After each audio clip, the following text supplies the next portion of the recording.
ನಮಸ್ಕಾರ. ಮುಖ್ಯ ಪ್ರಾಣಬಂಧ ಮನೆಗೆ ಈ ಸರಣಿ ಕಾರ್ಯಕ್ರಮಕ್ಕೆ ತಮ್ಮೆಲ್ಲರಿಗೂ ಪ್ರೀತಿಯ ಸ್ವಾಗತ.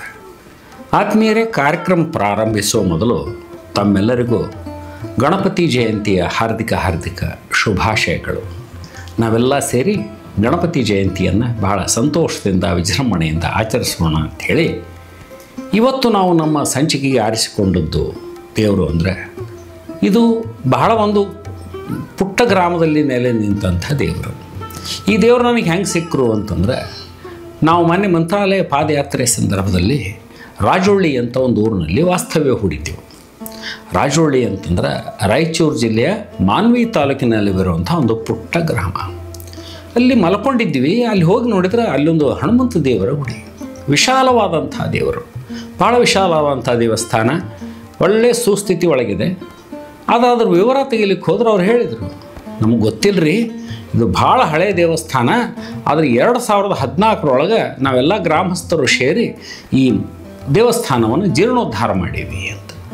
ಮೂರ್ತಿಯನ್ನು ನೋಡಿದಾಗ ಅನಿಸ್ತು ನನಗೆ ಬಹಳ ಪುರಾತನವಾದಂಥ ಮೂರ್ತಿ. ಯಾಕಂದ್ರೆ ಆ ಕಲ್ಲು, ಅದನ್ನು ನಿರ್ಮಾಣ ಮಾಡಿದ ಕಲ್ಲು ಹೇಳ್ತದೆ, ಎಲ್ಲಿಯೋ ಪುರಾತನವಾದಂಥ ಮೂರ್ತಿ. ಶಿಖೆ, ಬಾಲಕ್ಕೆ ಗಂಟೆ ಮತ್ತು ಅಭಯ ಹಸ್ತ, ಸೌಗಂಧಿಕ ಪುಷ್ಪ.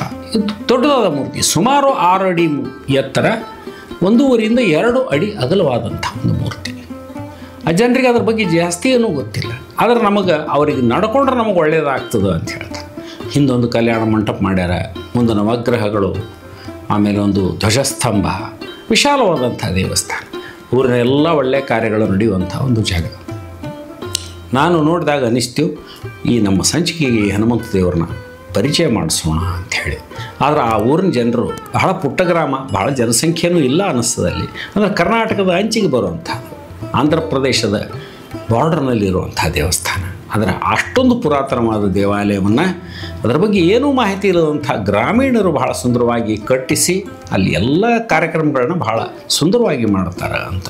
ಇಂಥ ಅಸಂಖ್ಯಾತ ದೇವಾಲಯಗಳು ನಮ್ಮ ನಡುವ ಅವು ಉದ್ಧಾರ ಆಗಬೇಕು ಅಂದರೆ ಯಾರಿಗೋ ಮೂಲಕ ಹನುಮಂತ ದೇವರನ್ನು ಮಾಡಿಸ್ತಾರೆ.